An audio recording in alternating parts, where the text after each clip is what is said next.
Hello and welcome to episode 46 of the Insider's Guide to Project Cars 2, where today we'll be taking a look at the more advanced side of defending.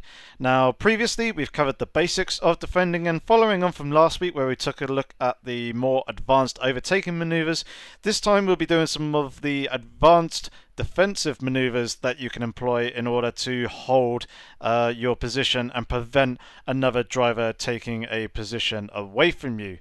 So in this first example, we are going to be taking a look at the defensive switchback. So kind of leaving or starting off straight where we left off with last week's episode, where we took a look at the switchback as our final maneuver. Obviously we were using it offensively last time, but this time we're going to be using it defensively to try and hold and retain our position. Now the defensive switchback is very useful in situations where you've essentially lost the inside line and lost that battle with the driver who was trying to overtake you. Now you should be trying to defend the inside line as much as you possibly can, whilst doing it obviously respectfully and fairly with only one change in direction. But ideally you want to be trying to defend by getting that inside line. If you can't get there though, the defensive switchback is a good way to counter it. And it's also a good maneuver for countering dive bombs. Now obviously you can't really predict when another player is, or the AI or whatever car is that you're defending from, does go and dive bomb you, but it is a good momentary snap decision that you can make to switch into the defensive switchback in order to regain that position that you momentarily lose.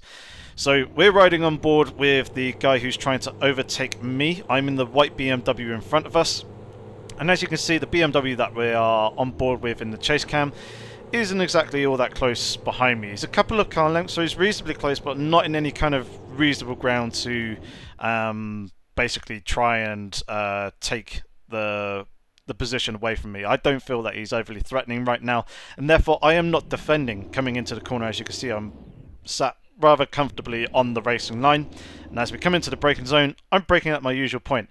However, the guy behind has moved over to the right hand side, and as you can see, as we progress this clip through, he brakes a little bit later than me. He's therefore trying to dive bomb me, and he's pointed himself straight at the apex as well. At this point I've recognised this. I've got myself positioned rather nicely on the racing line over there on the far left hand side of the screen, and I'm basically waiting for the point that I know that he has gone far enough up along my inside for me to then turn into the corner and basically focus on getting a decent exit, and obviously switching back underneath the car that we're on board with coming up my inside, and switch back underneath him without clipping the rear of his car. So as we continue to play the clip through and further into the braking zone, you can see that the car that we're on board with has gone from a couple of car lengths back to being pretty much dead alongside. Now usually around about this point is where you would start to turn in towards the apex, but as you can see I've still got my wheels dead straight, and I'm in fact actually still trying to brake and bleed off speed. Now as we continue to play the clip through, the driver that we're on board with starts to turn into the corner in order to try and basically stay within the confines of the track, but in doing so he's gone deep, and I've gone and switched back underneath him and pointed myself up for a rather nice exit. So around about here I'm hard on the throttle, pretty much full throttle, whereas our guy is still feeding in the throttle and is still having to turn a fair amount more to actually make it out through the exit of the corner without running too wide. And here you can see me approaching on the right hand side of the screen to come back with the defensive switchback and take that position back away from the guy who attempted to try and take it away from me. Now we will come back to around about here and just switch drivers, and we are now riding on board with me. So as we come into the braking zone, just watching it from my perspective this time, not really suspecting for him to go to the inside line, so I'm just staying on the racing line and I've taken my usual braking point. At this point I've recognised that the driver is coming up my inside and is trying to semi-dive bomb me and take the position away, so I keep braking and keep braking. Round about here is where you should be starting to turn in for the corner. However, I'm still got my steering wheel straight, I'm still just trying to beat off the speed, and we can see the car coming up on the right hand side of the screen onto the inside. And then once I know that I am going to switch back underneath without making contact with the rear of his car, that's when I start to turn in, that's when I release the brakes, as you can see. and then it's round about here that I am getting hard on the throttle to get myself a good exit, whilst the other driver is still trying to turn through the corner and feed in the throttle. Obviously I'm picking up the traction much earlier than him, getting a better run out of the corner, and I've therefore used a defensive switchback in order to maintain my position. Now, just quickly before we move on to the next clip, we'll take a look at the defensive switchback again, but this time me actually forcing the maneuver. It's at a track like this is Hockenheim. This is one of the fantastic places and defensive maneuvers that I like to employ on this circuit when I know that the guy who's behind me has gotten a good run. So once again, I'm in the white BMW, or in this BMW that is chasing, and essentially what I want to do is give the guy who's trying to take the position, actually give him the racing line. So you can see that he's been picking up my slipstream and has got a bit of a run of me, and I've forced him to go over to the right hand side of the track. But what I'm actually going to do is I'm going to come over right with him as well and basically squeeze him as far to the right hand side of the track as I possibly can. And obviously he saw me coming over a little bit there and moved a little bit further over to the right, probably a little bit too far. Now, as you can see, I'm giving him racing room. There is more than a BMW's width here on the right hand side. But watch what happens as we actually come in towards the braking zone. I go and dart far left to the far left hand side of the circuit, and the guy who was trying to come down my inside, because I squeezed him as far over to the right hand side as I could whilst being respectful and fair, he is stuck over here on the right hand side of the circuit in the braking zone, which means that he is going to go deep through the latter part of the corner and is going to make him absolutely ripe and prime pickings for the defensive switchback. Now you can see I've only just popped up here on the right hand side of the screen, and what actually happened was my exit wasn't too great. I kind of struggled with traction a little bit and had a little bit of a wobble, but what we'll do is we'll watch it back from my perspective this time. We'll just go from here. So as you can see, as we're coming in towards the braking zone on the corner, I'm forcing the guy as far to the right hand side as I possibly can, whilst giving him a car's width there on the right hand side. But just as we come into the braking zone, I quickly dart back over to the left hand side of the circuit to take up the usual racing line. Obviously you need to make sure that you're nailing your braking point so that you yourself don't run deep into the corner, and then switch back up underneath the driver who's just gone down your inside and retake the position. You can see I had a little bit of over rotation there, which cost me a little bit of traction, and it didn't quite get the exit that I wanted to. Now, one thing to note with this maneuver is you can't do it too many times. Drivers will start to pick up on you doing this. I had it once in a league race where I was defending from one driver and I did the move about 2 or 3 times in a row in various laps, and then when it came to defending again, what he actually did this time is when I moved over to the left hand side of the track, he was obviously picking up that I was moving over to the left and switching back underneath him, so he knew that basically once I had gone left, he also came left with me to open up the corner for himself. So don't do this move too many times, because drivers will learn and start to basically try and counter what you're doing. But on a track similar to Hockenheim, or has a nice long straight into a heavy braking zone, try and squeeze your opponent over to the inside as far as you possibly can whilst being respectful and fair, and then at the last moment just before the braking zone, move back over to the racing line to try and maximise your chance of defending the position. So now that we've covered the switchbacks, we'll take a look actually defending from a switchback manoeuvre. And once again, I'm in the white BMW in front of us, and we're here at Hockenheim coming in towards the hairpin. And this time I've actually managed to position myself on the inside line and defend that inside line, forcing our Falcon BMW here is trying to take the position away from me to the outside. However, he is in a prime position for the switchback manoeuvre. He is very nicely up alongside me, and he's also very nicely positioned on the racing line. Now he's actually braked a little bit earlier than he needed to. The braking point is round about here where I've gotten on the brakes. However, he was a lot more progressive coming onto the brake pedal than myself. As you can see, my car is the front has dived down a lot more as I'm getting much harder on the brakes.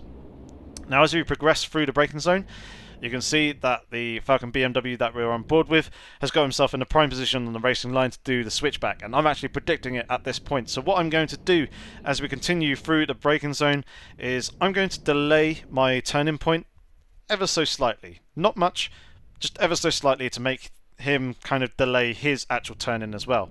But as we come in towards the apex, you'll see that I come on and off the brake as I'm trying to rotate the car around and continue to slow the car down to a slightly slower speed than what I'd usually take the apex at. So I'm probably about 5 miles per hour slower than I'd usually be round about the apex. Now, the Falcon BMW that we're on board with has actually turned in a little bit too late, so he's making the switchback a little bit more difficult for himself.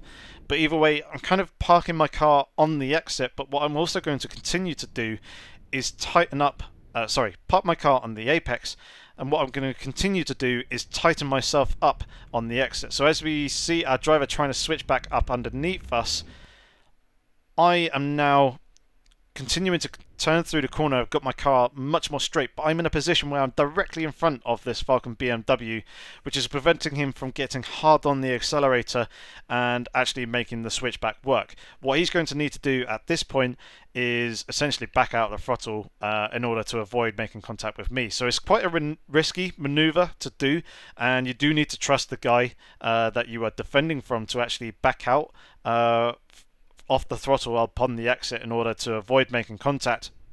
But it's an effective way of taking away their acceleration zone, because as you can see, I'm pointing dead straight. I can now get hard on the accelerator. Our guy is still kind of turning through the corner, and what he's actually chosen to do is try to go around the outside of me. When it comes to around about this point here, he's still got quite a bit of corner radius to go through in order to get as straight as I am and to basically come to my inside on the exit of the corner. So what he's chosen to do is try to keep some of the throttle in and go around the outside instead. But in doing so, I've essentially defended the switchback maneuver here, because if he wanted to continue to go to the outside, he would have to lift off the throttle a little bit more, which would delay him getting the traction down upon the exit, which is obviously going to favour me more in actually defending the position. So parking the car on the apex a little bit, not literally parking the car, but reducing your speed slightly more than you would usually do and holding a tighter line is a good way of defending from an offensive switchback manoeuvre. Now this second to last clip that we're going to take a look at is taking away the acceleration zone from your opponent. I've alluded to this in a couple of clips in both this episode and also in the previous episode as well, where essentially the defensive driver positions their car in such a way that it prevents the person who's trying to make the overtaking maneuver from actually accelerating out of the corner as much as they would like to in order, or would need to, in order to take the position away from you.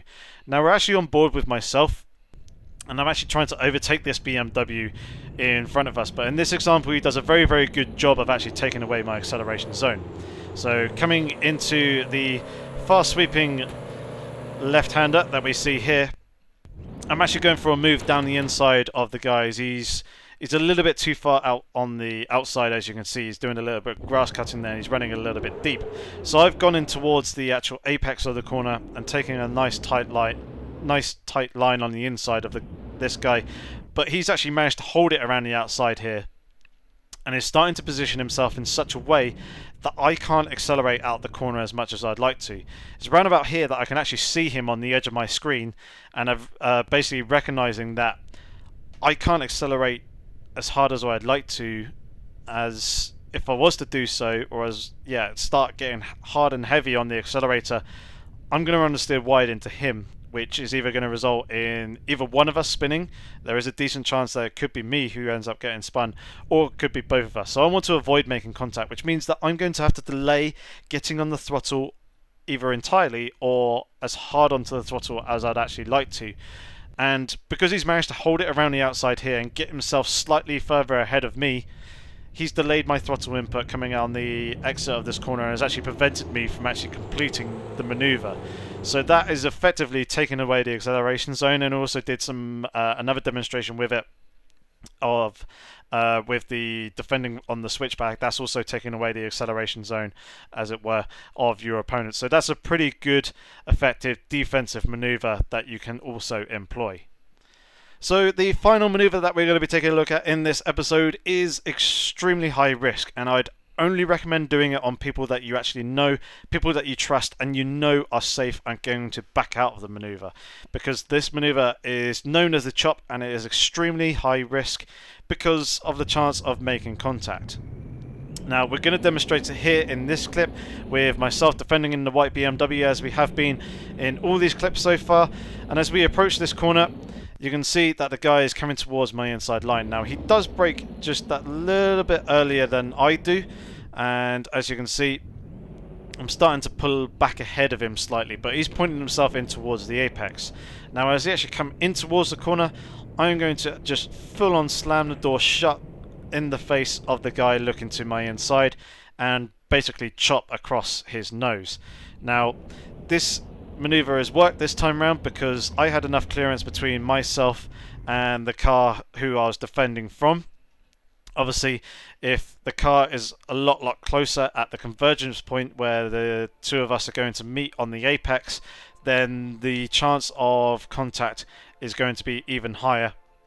And obviously, the driver who I'm defending from needs to recognize that I'm actually performing this maneuver on them and needs to essentially back out of the maneuver. If they're obviously still committing and I go for a chop and there's any kind of overlap, there's going to be contact between the two of us and it's going to be me who's going to get punted and spun round, as you can see in this clip here. So a very high risk maneuver to finish on, but it's one that is pretty damn effective if you can do it right and you use it in the right situation.